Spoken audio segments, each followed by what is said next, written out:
இவ்ளோ அவார்ட்ஸ் வாங்கினாலும், முதல் அவார்ட் அப்படிங்கிற ஒரு விஷயம் வந்து மைண்ட்ல இருந்துகிட்டே இருக்கும்ல. ஒரு ஒரு தடவையும் அவார்ட் குடுக்கும்போது நம்ம ஃபர்ஸ்ட் அவார்டுக்கு அப்படியே ஒரு டிராவல் பண்ணிட்டு வருவோம்ல. அந்த மொமெண்ட் எப்படி இருந்தது உங்களுக்கு? எனக்கு இந்த ஸ்டேஜ்லலாம் வாங்குறதுக்கு முன்னாடி வந்து எனக்கு முதல்ல ஒரு அந்த இதயத்தை திருடாத சீரியல் பண்ணிட்டு இருந்த டைம்ல வந்து, என்ன ஒருத்தவங்க வந்து ரெகக்னிஷன் பண்ணி ஷூட்டிங் ஸ்பாட்டுக்கு வந்து பார்த்தாங்க. அப்ப பார்த்துட்டு ஒரு அந்த ஃபேமிலியே வந்து என்ன பண்ணாங்கன்னா, பார்த்துட்டு பேசிட்டு அதுக்கப்புறம் வீட்டுக்கு வாங்க, வந்து சாப்பிடுங்க அப்டின்னாங்க. நான் சொன்னேன், "இல்லங்க ஷூட் இருக்கு. முடிச்சுட்டு வேணா நான் வரேன்" அப்டின்ற மாரி சொன்னேன். ஒண்ணும் பிரச்சனை இல்லன்னு சொல்லி வெயிட் பண்ணி என்ன வீட்டுக்கு கூட்டு போனாங்க. ஷூட்டிங் 9:00 முடிஞ்சது. என்ன கூட்டு போய் சாப்பிடுங்கன்னு சொன்னாங்க. "இல்ல சாப்பாடுலாம் வேணாங்க. நான் ஒரு காஃபி, டீ குடுங்க" அப்டின்னு. இது என்னன்னா, அவங்களுக்கு என்ன யாருன்னு தெரியாது. ஒரே ஒரு விஷயம் தான். ஸ்க்ரீன்ல மட்டும் தான் என்ன பார்த்துருக்காங்க. என்ன வீடு வரைக்கும் கூப்ட்டு சாப்பிட வைக்கிறான்னும்போது, அப்ப நம்ம வேலைய நம்ம கரெக்ட்டா பண்ணியிருக்கோம் அப்டின்றது மட்டும் தான் எனக்கு தோணுச்சு.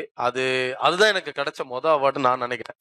ஆமா. எனக்கு இந்த ஸ்டேஜ்ங்கள விட, என்ன ஒருத்தர் ரெகக்னிஷன் பண்ணி ஒருத்தவங்க யாருன்னு தெரியாதவங்க வீட்டுக்கு கூப்ட்டு என்ன சாப்பிட சொல்றாங்க. அப்ப அவங்க அவங்க வீட்ல ஒரு ஆளா என்ன பார்க்குறாங்க. அதுதான் நான் நெனைக்கிறேன்.